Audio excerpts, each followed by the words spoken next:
Good morning guys. আজ আমার eyebrow ভাত দিল আমার বান্ধবীরা, তাই সকাল সকাল রেডি হয়ে নিলাম।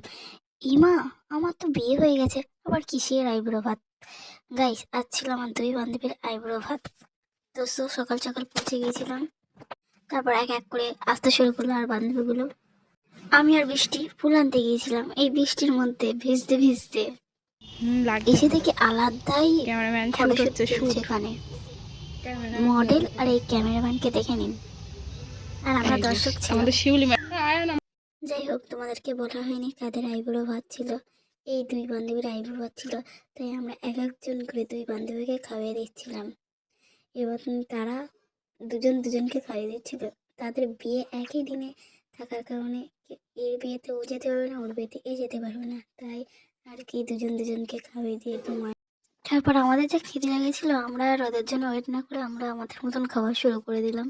তারপরে খেতে বসেও আমাদের কাউতালি তো আর শেষ হয় না। আমাদের খাওয়া যেমন তেমন, আড্ডাটাই বেশি মারা হয়।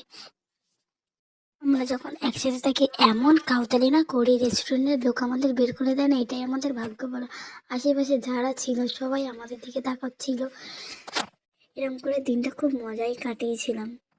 আগে স্কুল কলেজ ছিল, তখন প্রায় দেখা হতো, এখন তো আর দেখা হয় না। আর দুপুরের মেনু ছিল আমাদের। আমার এই বান্ধবীটা একটু ইমোশনাল হয়ে পড়েছিল, আমাদেরকে ছেড়ে চলে যাবে, বাবা মাকে ছেড়ে আমাদেরকে ছেড়ে বিয়ে হয়ে যাবে। তাই আমি বলছি, কাঁদিস না ভাই। আমি কিন্তু কাঁদবো না, তুই যতই কাঁদিস না কেন, আমার মেকআপ নষ্ট হয়ে যাবে, এই বলে তাকে হাসানোর চেষ্টা করছিলাম। তো ভিডিওটা এই পর্যন্ত।